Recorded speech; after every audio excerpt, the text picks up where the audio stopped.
Halos parehas lang sila ng Amaron battery. Ayan guys oh. Ano nga ba meron dito sa M-Track Plus battery? Tara guys, pag-usapan natin yan.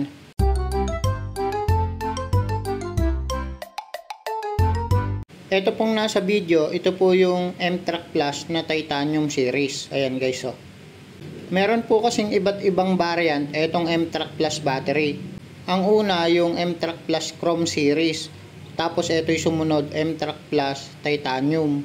Ang pinakahuli yung Platinum series, yun yung pinakamahal. So dito tayo ngayon mag-focus sa M-Track Plus Titanium series. Ang size nga pala ng battery na to, 3SM. Ito guys yung design niya kakaiba.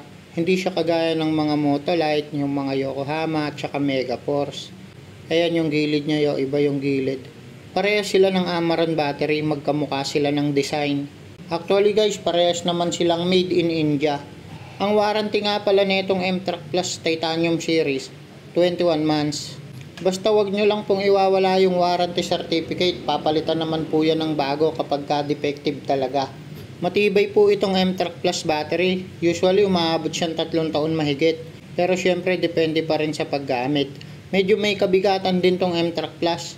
At ang pinagmamalaki nila dito, silver alloy na po yung ginamit na materials dito sa loob na to. Ang silver alloy po, mas lumalaban yan sa corrosion. Kaya hindi madaling masira yung mga plates niyan sa loob. Mababa din yung internal resistance kapag silver alloy yung gamit. Kaya mas mabilis ma-charge yung battery. Nakadesign din itong silver alloy battery sa mainit na mga temperatura. Kagaya dito sa Pilipinas, mainit dito guys eh. So mas mataas siguro yung resistant na ito sa mainit na panahon, ganon. At saka pagka mababa yung internal resistance ng battery, mas malakas yung starting power niya. Ganon pa man, yung actual CCA nito, hindi siya ganong kataasan. Mas mataas pa rin yung CCA ng Megaforce battery. Pero okay lang yan. Ang naobserbahan ko kasi dito sa M-Track Plus battery, yung plates niya makakapal yung nasa loob. Hindi basta-basta nasisira. Etong M-Track Plus battery, maintenance free siya. Pero kung ako yung tatanungin, pwede rin siyang dagdagan ng distilled water. Disclaimer lang para sa akin, kung nakaka 2 years na itong battery at buo pa naman, dadagdagan ko siya ng distilled water para ma-maximize ko pa yung paggamit ng battery. Hahaba pa kasi lifespan niya. Sa mga experience ko kasi, yung mga lumang battery ng M-Track Plus, yung mga pinagpalitan, natutuyuan na lang ng tubig kaya siguro nasira. Pero umaabot pa rin ng 3 years bago masira. Kaya kung meron kayong M-Track Plus battery, mas maganda check nyo din yung level ng tubig niya. Ito nga palang indicator na to, parang meron ka lang instant hydrometer tester dyan. Kailangan nakakulay green yan. Pero 6 kasi yung butas na ito sa loob. Ayan guys. Kung baga, yung isang butas lang ang natatapatan ng indicator na yon, kaya hindi rin natin masasabi kung buo o sira yung battery. Pampaganda lang yon mga guys. So ayun nga, ang ganda ng design na ito, kamukha siya ng Amaron battery. Pakita ko sa inyo mga guys. Etong Amaron battery na nasa video, High Life series siya. Meron kasing iba't ibang variant din yung Amaron. So itong High Life, ang katumbas na ito, itong M-Track Plus Titanium series. Ayan guys oh, halos magkamukha lang sila. Ito pong Amaron battery, pinagpalitan niya ng customer ko. Napansin ko nga yung level ng tubig niya, konti na lang.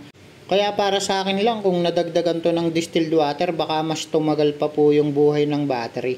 Ito yung number sa kanya guys, so halos parehas lang sila. Actually, parehas lang talaga. Ito guys sa video, ayan. Magkamukha lang yung number.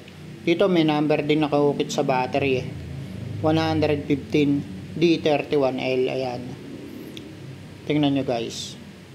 Ayan, 115 D31L. Dito naman 115 D31L. Sa presyo naman po, mas mura itong M-Track Plus battery kumpara sa Amaron battery. Ang bentahan ko nga pala na itong M-Track Plus battery dito sa aking shop, 7,000 tapos 21 months warranty. Titanium series to mga guys. Iba pa yung presyo ng Chrome series tsaka yung Platinum series. So depende pa rin kasi sa mga tindahan yan. Depende sa location, ganun. Pero ang benta ko dito, para may idea lang po kayo, 7,000. Tapos kung isuswap nyo po yung luma, less 500 yon. Pero kadalasan kinukuha ko na ng 700 para kasama na ba sa discount, ganun.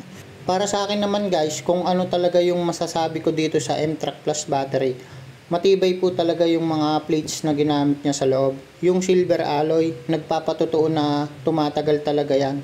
Kaya kung ako talaga merong M-Track Plus battery, aagapan ko to sa distilled water. Halimbawa, naka2 taon na yung battery, dadagdagan ko na siya ng distilled water. Tapos nakulangan lang ako dito sa CCA niya, hindi siya ganun kataas. Kaya kung naghahanap kayo ng mataas ang CCA na battery, hindi ito para sa inyo. Pero para sa akin, hindi rin tayo bumabase sa CCA lang. Malakas din kasi yung starting power nitong M-Track Plus battery. At kung i-rate ko to 1 to 10 based sa kanyang performance saka sa presyo, i-rate ko siya ng 9. Kayo guys, anong masasabi nyo dito sa M-Track Plus battery? Siya nga pala mga guys, hindi ako masyadong nakakapag-upload dito sa YouTube. Meron kasi akong Facebook account. Doon po ako nag-upload ng mga Facebook Reels, mga short video, compare dito sa YouTube na mahaba yung ginagawa ko, mga battery review. Pero kung bago ka pa lang dito sa aking YouTube channel, ako po ay merong sariling battery shop at gumagawa po ako ng mga video content tungkol sa battery ng mga sasakyan. Comment naman kayo mga guys kung ano yung gusto nyong gawa natin ng battery review. For the content ba, ganun. So ayun lang guys, maraming salamat po sa panonood. Sana po nagkaroon kayo ng konting idea dito sa video na to. Maraming salamat po, ingat kayo, bye bye.